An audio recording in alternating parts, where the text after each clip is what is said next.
Hello friends, welcome to exam join YouTube channel.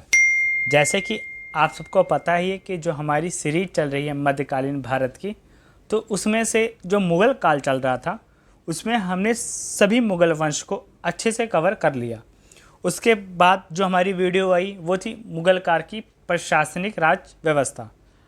आज जो हम कवर करने जा रहे हैं वो है महत्वपूर्ण युद्ध जो मुग़लों के द्वारा लड़े गए। बहुत इम्पोर्टेंट टॉपिक होने वाला है और इसमें से एग्ज़ाम में क्वेश्चन बनते हैं, तो इसे बिल्कुल ध्यान से देखिए। इसके साथ साथ आपको अगर इस वीडियो की पीडीएफ चाहिए तो आप हमारा टेलीग्राम चैनल एग्ज़ाम ज्वाइन कर सकते हैं। तो चलिए स्टार्ट करते हैं। सबसे पहले देखिए बाबर।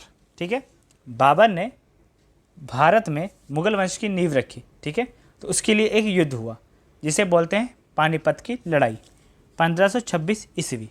तो पहले हम करेंगे बाबर के द्वारा लड़े गए युद्ध, फिर हुमायूं के द्वारा लड़े गए युद्ध। इससे ऐसे करते करते हम सभी जो राजा हैं, सभी बादशाह जो हुए मुग़ल वंश के, उसको कवर करेंगे। बाबर द्वारा लड़े गए महत्वपूर्ण युद्ध। 21 अप्रैल 1526 में पानीपत में बाबर तथा इब्राहिम लोदी का आमना सामना हुआ। बाबर और इब्राहिम लोदी, लोदी वंश, ठीक है, और बाबर, इसके बीच आमना सामना हुआ। इस युद्ध में तोप का प्रयोग किया गया था बाबर के द्वारा पहली बार, तो जिसमें बाबर विजयी रहा और इब्राहिम लोदी की हार हुई। ठीक है, बाबर जब विजयी रहा तो इसने भारत में मुग़ल वंश की नींव रखी और इस तरह मुग़ल वंश आगे चलता रहा। बाबर के द्वारा पानीपत के युद्ध में पहली बार तुलगमा युद्ध नीति का प्रयोग किया गया था, जिसमें लोगों को साइड से घेर के फिर ये युद्ध करते थे। इसमें पूरी सेना को 22 दाने तथा मध्य में बांटना था। ठीक है, तो इस प्रकार तुलगमा युद्ध नीति थी। ठीक है, अलग अलग बांट के घेर के फिर ये युद्ध करते थे। इब्राहिम लोदी की सेना में 1 लाख सैनिक थे, बाबर की सेना में 12,000 सैनिक थे, जबकि बाबर विजयी रहा। ठीक है, अपने डिसिप्लिन के कारण युद्ध में जो इसके कुछ तौर तरीके थे जिस कारण ये विजयी रहा। बाबर का दिल्ली तथा आगरा पर अधिकार हो गया। इस युद्ध ने भारत में मुग़ल वंश की नींव रखी। ठीक है, मुग़लों की जो नींव है बाबर ने रखी थी, तो इस कारण पानीपत की लड़ाई जो है पहली वाली बहुत इंपॉर्टेंट है। 1526 ईस्वी, यहीं से मुग़लों का काल स्टार्ट होता है। बाकी हमने तो वैसे अच्छे से कवर कर ही लिया है। जो नए स्टूडेंट जुड़ते हैं तो उनके बस यही रिक्वेस्ट रहेगी कि अगर आप ये वीडियो देख रहे हैं तो इससे पहले जो हमने पूरा मुग़ल वंश कवर किया है उसे भी जाके ज़रूर देखें। अब आगे देखिए, खानवा का युद्ध। खानवा का जो युद्ध हुआ था 17 मार्च 1537 को आगरा से 40 किलोमीटर दूर खानवा नामक स्थान पर बाबर तथा राणा सांगा के बीच में हुआ था, जिसमें बाबर विजयी रहा और राणा सांगा हारा। ठीक है, टिक का मतलब ये विजयी रहा। बाबर के अनुसार राणा सांगा की सेना में 2 लाख से अधिक सैनिक थे, ये बाबर के अनुसार है। खानवा का युद्ध जीतने के बाद बाबर ने गाजी की उपाधि धारण की। खानवा की लड़ाई से दिल्ली आगरा में बाबर की जो स्थिति है वो मजबूत हो गई। बाबर की सेना में 50,000 घुड़सवार और पैदल यात्री थे। खानवा के युद्ध की जीत का जो कारण था वो भी तुलगमा युद्ध नीति ही थी। ठीक है, जिसमें अलग अलग क्षेत्रों में ये जो अपने सेनाएं हैं वो भेज के युद्ध करते थे। ठीक है, तो खानवा का युद्ध इम्पोर्टेंट है, बाबर और राणा सांगा के बीच में हुई, जिसमें बाबर विजयी रहा। अब हम देखते हैं आगे चंदेरी का युद्ध। 1528 में चंदेरी का युद्ध हुआ।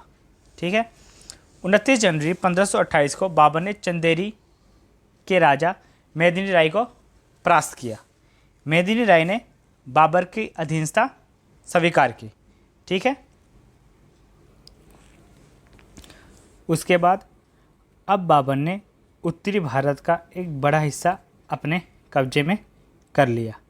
ठीक है, जिस पर मुग़ल वंश थोड़ा और मजबूत होता गया। आगे देखिए, जो वीडियो हमने डाल चुके हैं। इस्लाम धर्म का इतिहास बिल्कुल फर्स्ट वीडियो है। मध्यकालीन भारत में भारत पे अरबों का आक्रमण और इसके प्रभाव क्या क्या थे। भारत पर तुर्की आक्रमण, इसके प्रभाव क्या थे? महमूद गजनवी, बंगाल और गुजरात प्रांत, ठीक है, कैसे कैसे इनका एक मुख्य तौर पर प्रभाव रहा भारत में। लोधी वंश का इतिहास, सिसोदिया वंश, खिलजी वंश, तो बहुत से और भी वंश हमने कवर किए हैं, तुगलक वंश, ठीक है। तो सभी की वीडियो हमारे प्लेलिस्ट पे आपको मिल जाएगी। आगे अब हम देखते हैं घाघरा का युद्ध। घाघरा का युद्ध हुआ 1529 को बाबर और अफ़गानों के बीच में, जिसमें बाबर विजयी रहा और अफ़गान हारे। बाबर ने बनारस के निकट गंगा पार करके घाघरा नदी के किनारे बंगाल नुसरत, ठीक है, और इब्राहिम लोदी का भाई महमूद लोदी की संयुक्त सेना को इन्होंने पराजित किया बाबर ने। बाबर के ज़्यादातर सभी जो युद्ध है बाबर ही विजयी रहा है, ठीक है। इस युद्ध के पश्चात बाबर का भारत पर स्थायी रूप से अधिकार हो गया। बाबर के साम्राज्य की सीमा सिंधु से लेकर बिहार तथा हिमालय से लेकर ग्वालियर तक फैली हुई थी। घाघरा का युद्ध मध्यकाल का प्रथम युद्ध था जो जल और थल दोनों पे लड़ा गया। ये थोड़ा इम्पोर्टेंट है, ठीक है। हराया कैसे था ये भी देख लीजिए। बाबर ने बनारस के निकट गंगा पार घाघरा नदी के निकट बंगाल नुसरत शाह और बिहार इब्राहिम लोदी का भाई महमूद लोदी को हराया था, ठीक है, अकेले। ये जल और थल दोनों पे लड़ा गया था, जिसमें बाबर विजयी रहा। नेक्स्ट आगे देखिए, दोहरिया का युद्ध। वो थे बाबर के, अब हम कर रहे हैं हुमायूं के युद्ध। दोहरिया का युद्ध 1532। हुमायूं ने अगस्त 1532 को गोमती नदी के किनारे दोहरिया के युद्ध में अफ़गानों को हराया। गोमती नदी के किनारे कौन सा शहर बचता है? लखनऊ, ठीक है, ये इंपॉर्टेंट है। दोहरिया उत्तर प्रदेश का बाराबंकी जिला, ये भी बिल्कुल लखनऊ के आसपास में ही है। तो वहाँ पे इसने हराया, ठीक है, अफ़गानों को। अफ़गानों का जो नेतृत्व था वो महमूद लोदी कर रहा था। इस युद्ध के पश्चात हुमायूं ने जौनपुर पर कब्जा कर लिया। इस युद्ध में शेरशाह सूरी ने महमूद लोदी का साथ दिया था, शेरशाह सूरी ने, जिसमें हुमायूं विजयी रहा था। अब हम देखते हैं आगे चौसा का युद्ध। तो ये भी इम्पोर्टेंट है।